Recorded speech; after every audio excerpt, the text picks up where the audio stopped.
O Brasil registrou em 2025 o maior número de feminicídios da última década. É o que aponta o relatório Retrato do Feminicídio no Brasil, divulgado pelo Fórum Brasileiro da Segurança Pública. Foram 1.568 mulheres assassinadas em todo o país, um aumento de 4,7% em relação a 2024, quando houve 1.492 casos. As mulheres negras são maioria entre as vítimas.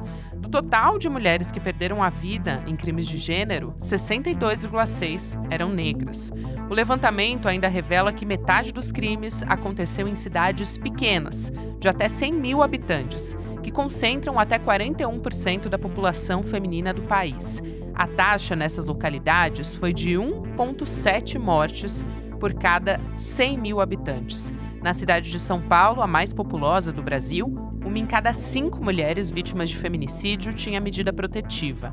A capital paulista também bateu recorde histórico de feminicídios. Em 2025, foram registradas 60 mortes, contra 49 em 2024, um aumento de mais de 22%. No estado, foram 270 ocorrências em 2025, o que representa, em média, uma mulher assassinada a cada 32 horas.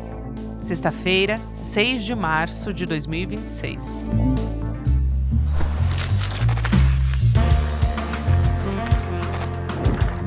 Sou a Gabriela Varela, esse é o podcast Democracia, aqui mais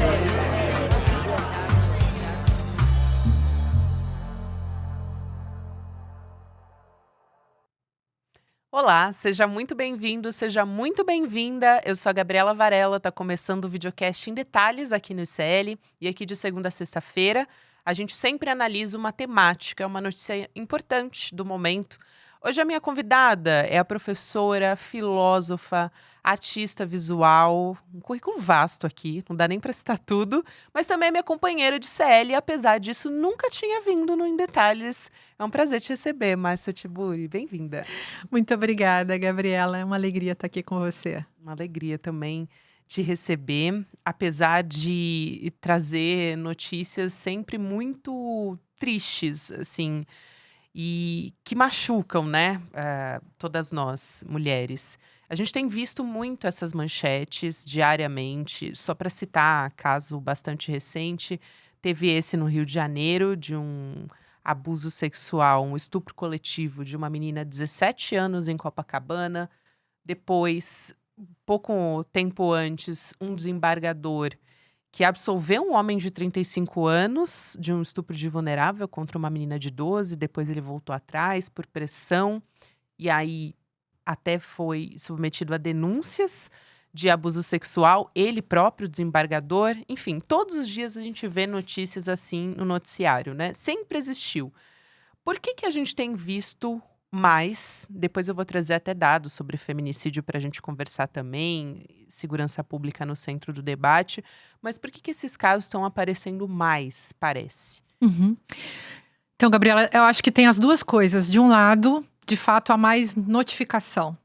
As mulheres estão contando mais. Hoje mesmo eu estava avaliando com uma colega, professora de filosofia, como era no nosso passado. Nós, quando sofríamos assédios, nós não comentávamos isso, ficávamos com vergonha. Toda a questão que a Gisele Pelicot trouxe agora, né, da gente jogar a vergonha na mão de quem é algoz e não computar na vida das vítimas, né? Então, isso é uma questão. Então, as mulheres estão falando mais e isso se deve ao movimento feminista. Se deve ao fato de que as mulheres se sentem hoje mais unidas entre elas, mais capazes de falar porque estão mais protegidas umas pelas outras. E isso é mérito realmente da luta das mulheres, a luta do movimento feminista que abriu tantas outras lutas. Agora, tem um outro fenômeno que está acontecendo também.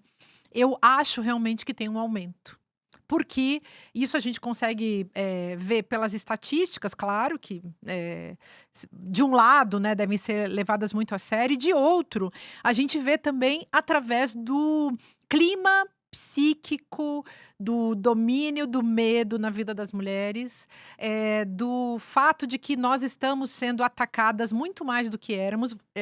Assim, eu vejo por mim, já sou uma mulher de 55 anos, quase 56, e eu vejo como era no passado e como tem se tornado cada vez pior, mesmo para mim, que não sou, digamos assim, foco de um determinado tipo de violência, por exemplo, a violência sexual.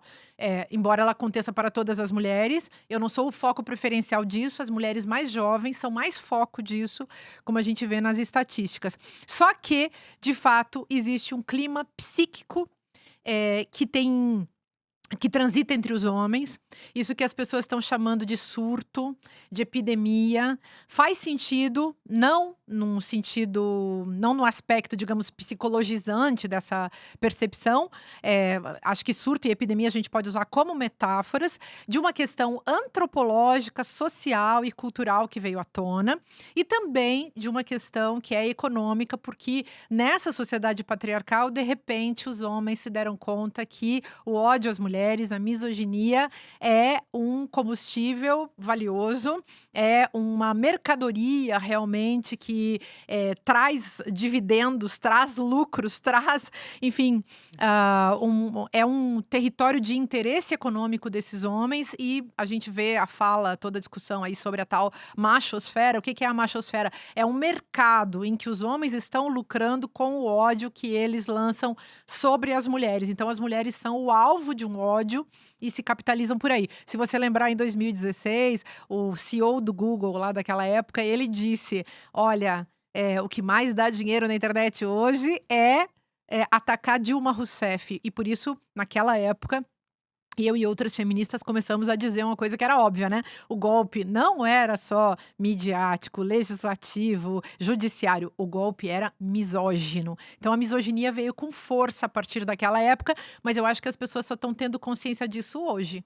Só para reforçar o que você está dizendo, eu tenho aqui os dados do Fórum Brasileiro da Segurança Pública sobre feminicídio. Então, o Brasil atingiu em 2025, no ano passado, o maior número de feminicídios da série histórica: 1.568 vítimas e uma média de 4 assassinatos por dia. Tem um conceito que você traz no seu livro, que está aqui na nossa mesa, inclusive, o Nifa Morta, que é o de ginecropolítica. Ou ginecropolítica, você vai poder me explicar melhor. Eu queria que você explicasse, também te perguntar se a ausência de investimento em políticas públicas, se a falta de orçamento para essas políticas que são preventivas para assassinato de mulheres, para proteção.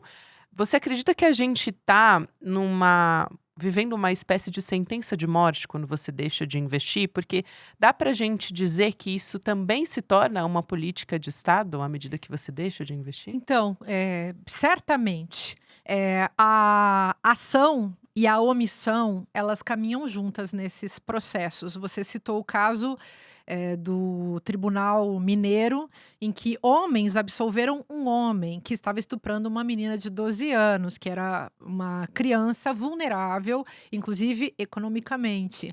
E esses homens estavam unidos entre eles naquilo que, na gíria contemporânea, as pessoas estão chamando de broderagem, e que nada mais é do que socialização masculina, os homens num acordo, num contrato social entre eles, que é um contrato de gênero, no qual as mulheres são calculadas. E aí o meu conceito de ginecropolítica vai na linha do cálculo que o poder faz sobre o corpo das mulheres. E esse cálculo, ele é um cálculo que envolve a sexualidade das mulheres, a capacidade das mulheres de gerarem. Se a gente pensar, por exemplo, o que os homens fazem, e vamos pensar no nosso Congresso Nacional, sempre tentando caçar os direitos das mulheres e das meninas, por exemplo, em relação ao aborto. Então, é uma maneira de tentar administrar o corpo dessas mulheres, capturar o corpo dessas mulheres, dominar o corpo dessas mulheres, não permitindo que essas mulheres tenham ingerência e digamos assim,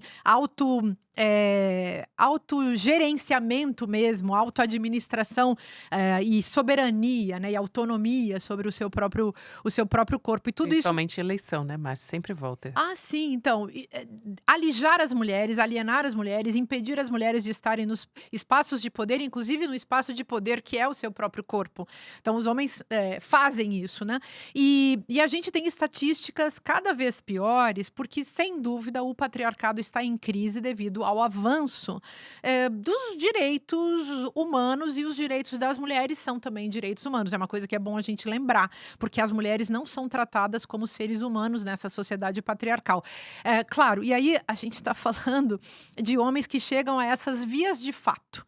Então, tem um nexo aí que a gente tem que fazer sempre entre misoginia e feminicídio. Toda a ordem do sistema. É o sistema patriarcal, que é um sistema de produção simbólica, de produção linguística, um sistema que vai produzindo uma maneira de pensar, uma maneira de agir, uma maneira de falar, uma maneira de tratar esses corpos femininos que serão calculados. Esse é a minha questão central desse livro da Ninfa Morta, né? Uma história do ódio às mulheres. É isso, o cálculo que esse poder patriarcal faz sobre o corpo das mulheres. O cálculo que o Epstein, junto com o Trump, fazia sobre os corpos daquelas meninas. O cálculo que qualquer pedófilo faz sobre o corpo do vulnerável. Porque esses caras, como é que eles calculam? E aí, quando a gente está falando de cálculo, é cálculo como razão. Esses caras, eles calculam, sim, quem que eles podem atacar.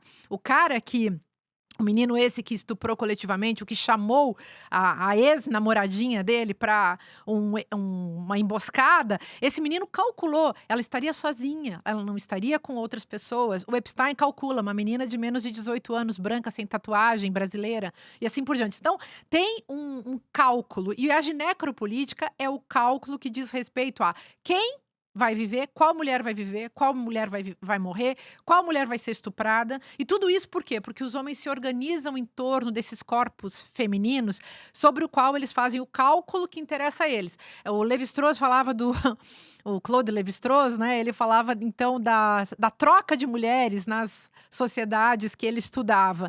Mas essa troca de mulheres continua acontecendo. Os homens continuam, Vorcaro com as orgias. Também tinha um cálculo sobre essas mulheres que não falavam português. Então sempre tem isso. Qual é a mulher desejável? Qual é a mulher que atrapalha? Qual é a mulher que a gente vai atacar? Qual é a mulher que a gente vai submeter? Qual é a mulher que a gente vai usar para isso, para aquilo? Enfim, é sempre um cálculo. E a sentença de morte, para concluir com essa sua pergunta, que é muito perfeita para a gente discutir esse assunto, essa sentença de morte diz respeito a um problema que é visível, eu acho, mas que lá na filosofia política, que é meu campo, né, de análise, diz respeito ao seguinte: olha só, o Thomas Hobbes, ele dizia que os homens se uniram entre eles e abdicaram da sua liberdade e jogaram essa liberdade na conta do Estado. Então, o Estado agora vai administrar a violência e vai livrar os homens do medo da morte violenta. Então, os homens. Hobbes, como eu coloco no meu livro, era um homem que era um demonólogo, que dizia que se as mulheres podiam até não ser bruxas, porque ele não acreditava nisso, mas não importava. Importava é que elas fossem caçadas, mesmo não sendo bruxas. Então, a própria noção de bruxaria é uma marca utilizada, né, um espantalho utilizado justamente para permitir essa autorização que os homens têm de praticar a violência e de dizerem, aqui entre nós a gente pratica a nossa violência, uma outra violência é controlada pelo Estado. Mas veja, as mulheres nunca se livraram desse medo da morte violenta. Você anda na rua, qualquer uma de nós, Gabriela, você, eu, qualquer mulher que está trabalhando aqui no ICL, qualquer mulher, nenhuma de nós vive livre do medo de algum tipo de violência. Às vezes é violência física, às vezes é violência psicológica, às vezes é violência midiática, violência econômica, mas assim, essa violência de andar na rua, que traz a questão da segurança pública, que é uma pauta que eu acho que a gente também tem que discutir uma hora dessas. O que é segurança pública, tendo em vista a vida das mulheres sempre ameaçada? E uma das categorias que eu coloco aqui nesse livro para discutir é justamente esse tema da ameaçabilidade. Uma sociedade que manipula o medo, manipula a ameaça e subjuga os corpos. E aí mulheres são metáfora também para negros, judeus, trabalhadores, palestinos, africanos, não importa. Todas as pessoas, periféricos, pessoas PCDs, pessoas, enfim, que são marcadas, pessoas trans, pessoas, enfim, marcadas pela ideologia, pelo sistema de opressão que na minha tese, fez a escola, fez o laboratório a partir do lar. Essa é a minha tese. A morte das mulheres já era calculada historicamente no lar. Na filosofia isso é certo. Isso é a minha tentativa de provar justamente que tudo começa com um patriarcado tóxico que cria um capitalismo, que cria um racismo, que cria um capacitismo, que cria a transfobia e que vai manipulando tudo isso até chegar no neoliberalismo, que é essa fase atual do capitalismo, administrada principalmente, obviamente, criada por homens que vão lucrar agora com o ódio. O ódio virou a mercadoria. Esses marcadores que você traz, citando esse caso dessa menina de 12 anos, o que é um absurdo, porque levaram em consideração o que ela disse em depoimento, mas veio a público e deixa muito claro, muito didático do que a gente está falando aqui sobre a vulnerabilidade, que ela dizia: esse homem de 35 anos, ele é muito bom para mim, porque ele dá a cesta básica para minha mãe, porque ele oferece apoio para minha família. Então, quando a gente fala de vulnerabilidade, e até os dados do Fórum Brasileiro da Segurança Pública reforçam isso, 62,6% das vítimas de feminicídio são mulheres negras. O risco é proporcionalmente maior em cidades pequenas. A gente está falando, essa menina de 12 anos, numa cidade menor, né, onde a rede de proteção é quase que inexistente em muitos casos. Então, é quase que uma geografia da violência também, né, Márcia? Assim como os marcadores que você cita, esse cálculo é feito a partir disso também. Parece que o patriarcado funciona quase como selecionando quais são os corpos mais vulneráveis, né? Uhum. E pensando também nas situações, né, direito a transitar na cidade, por exemplo, eu sempre faço esse cálculo quando eu vou sair de casa. Não, eu vou com essa roupa. Aí eu quero ir com essa roupa, mas aí eu fico com medo de ir com a roupa. Se eu for com a roupa, eu saio com medo, não tô assim, me sentindo 100% livre. Se eu não saio com a roupa, eu também me sinto culpada, porque eu deixei de sair porque estava pensando, né, no que eu poderia, na violência que eu poderia sofrer. Então, é muito. Realmente é um cálculo. Então, e uma coisa que eu acho muito importante da gente colocar para que os homens pensem, porque de fato a gente precisa fazer uma sociedade melhor para todo mundo, e os homens fazem parte dessa sociedade e são os grandes responsáveis pela violência. É muito importante que a gente diga para eles que eles podem ter medo de assalto, medo de roubo, medo. Enfim, existe o medo. Essa sociedade de insegurança é uma sociedade para todos, mas nenhum deles vai ter medo por ser homem. Isso. E nós temos medo por sermos mulheres. Um menino também sofre isso, um menino pequeno, porque ele pode ser também assediado. Há inúmeros casos, enfim, nas instituições escolares, religiosas e assim por diante, muitos casos terríveis. Mas para as mulheres isso é sempre. Isso é sempre. Uma mulher de qualquer idade, ela não, em geral, assim, não tem coragem de ficar sozinha. Morar sozinha. Tem pessoas que ficam, assim, eu moro sozinha, por exemplo, as pessoas dizem assim: você tem que botar uma porta de aço aqui na sua casa. Eu disse: gente, calma. Mas é isso, é disso que se trata. E quantas de nós ameaçadas de morte, na política, na vida cotidiana, atrizes, qualquer pessoa que se posicione hoje em relação à democracia já começa a ser xingada e maltratada, e o cálculo misógino, ele tá dado ali. Então, eu trabalhei muito nesse livro também com essa noção de distinção misógina, né? Como é que a gente faz uma pessoa ser submetida, subjugada por ela ser mulher em qualquer esfera da vida, tipo, isso é cálculo também, né? Então, não, ela não vai dar nesse trabalho aqui porque ela é mulher. Ela é menos inteligente, menos competente para isso ou para aquilo porque ela é mulher. Isso também faz parte de uma cultura misógina que, no extremo, leva à eliminação dessa mulher. Primeiro você elimina ela dos postos de trabalho, elimina ela antigamente, né? Elimina ela da vida social. Se a gente vai procurar a biografia dessas mulheres incríveis, a primeira mulher do Einstein, né? Ela é eliminada da cena científica. Para dar um exemplo, são inúmeros exemplos, mas uma mulher que é eliminada da vida social, da vida do trabalho, da vida corporativa, da vida da política, da vida midiática. E quanto mais velha a gente vai ficando, pior vai ficando, porque o seu capital como plástico, justamente nessa sociedade que calcula sobre a aparência das mulheres, isso também começa a entrar na conta, né? E você começa a ver que você já não existe mais. Então, ah, até a eliminação física. Na época da caça às bruxas, que eu citei aqui, os homens. Bastava um homem dizer: minha mulher anda falando com o demônio, ela é uma bruxa. Pronto.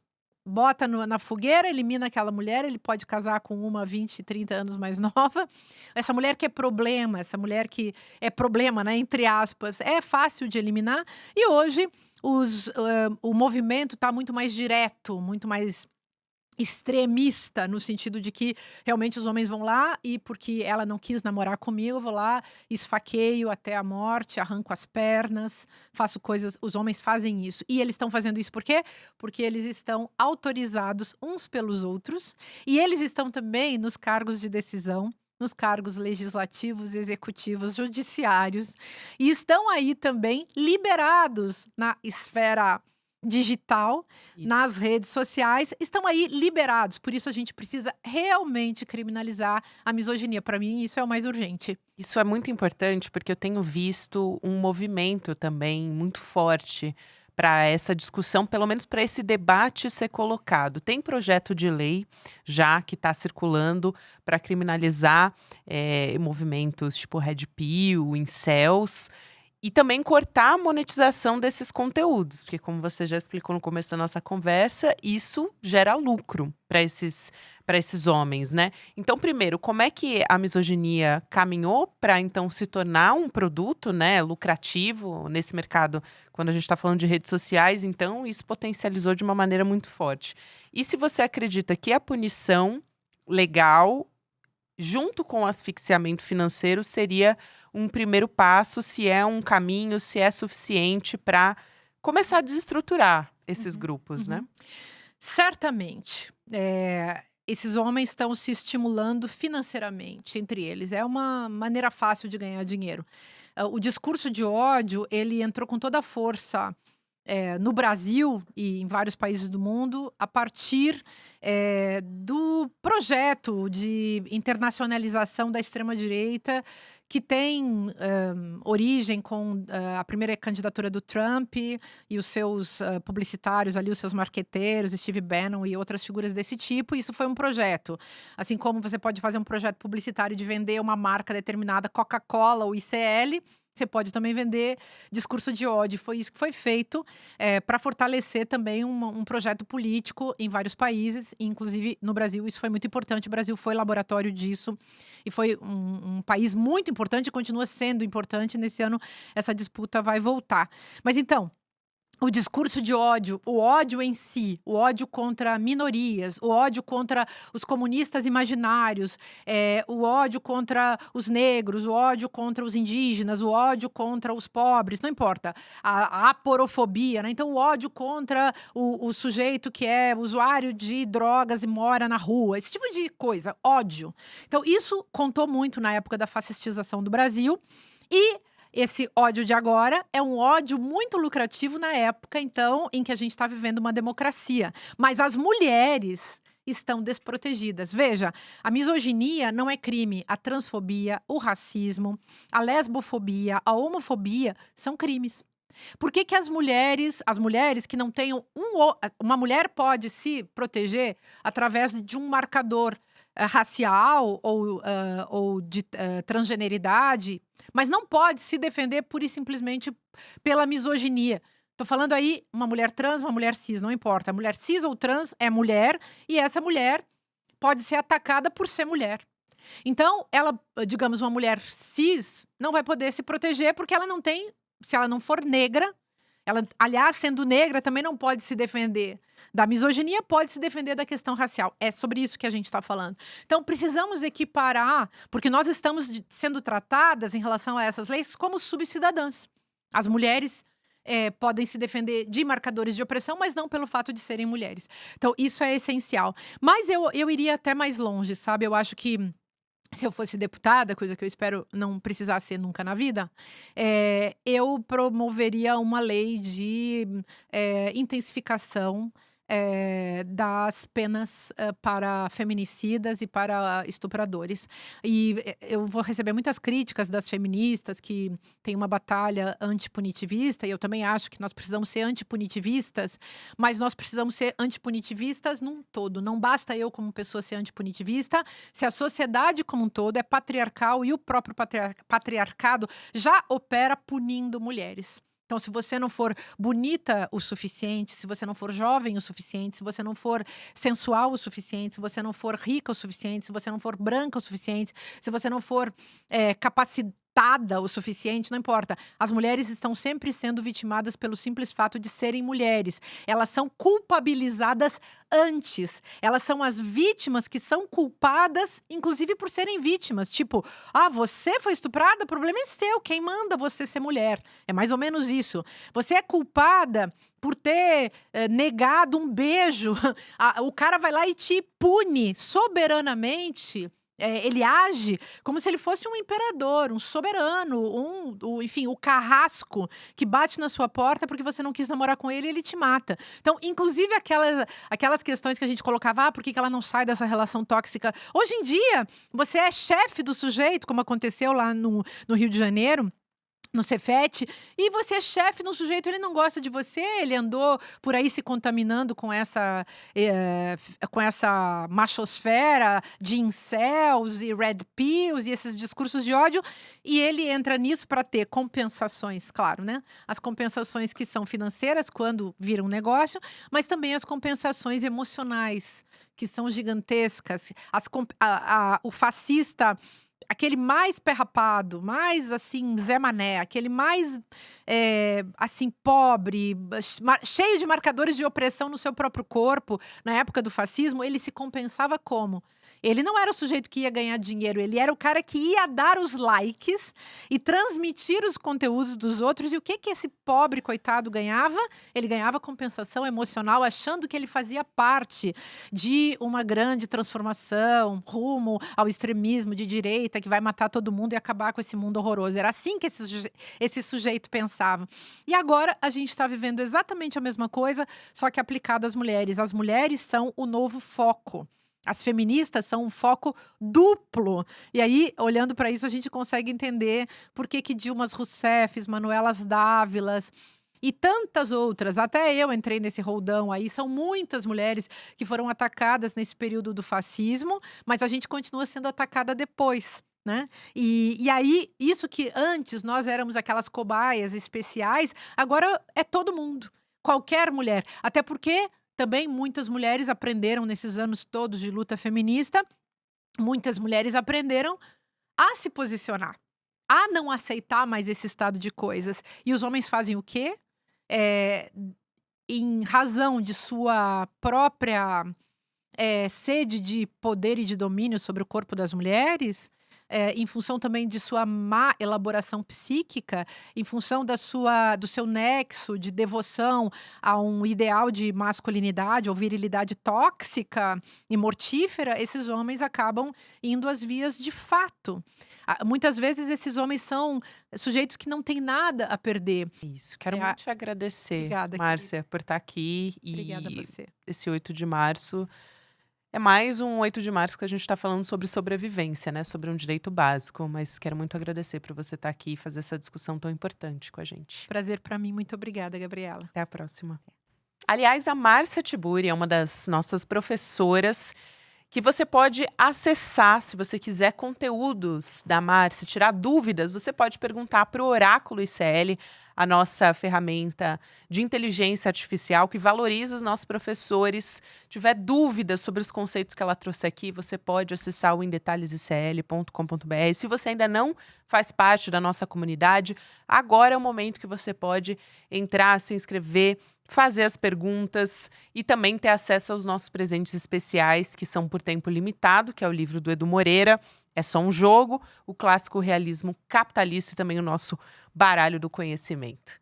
Agora, na nossa programação, a gente continua aqui com o Mercado Investimentos, depois o Rolê ICL, você pode ouvir o Em Detalhes em qualquer momento do seu dia, nas plataformas de áudio. Até a próxima. No Brasil, o CEP onde você nasce costuma determinar até onde você chega. Mas nós decidimos rasgar esse contrato. Ao assinar o ICL hoje, você não está apenas adquirindo tecnologia. Você está doando um superpoder para um jovem bolsista. Enquanto você evolui, ele rompe o ciclo da pobreza. Enquanto você aprende, ele vence as fake news que destroem o futuro dele. O conhecimento é a única ferramenta que não pode ser confiscada. Seja o mentor invisível de um jovem brasileiro. Assine o ICL, tenha o oráculo e mude o Brasil na prática. Todos os dias, as principais notícias do Brasil e do mundo direto no seu WhatsApp, com informação de qualidade e sem fake news. Escaneie agora o QR Code e entre para o canal do ICL Notícias. Informação que importa onde você estiver.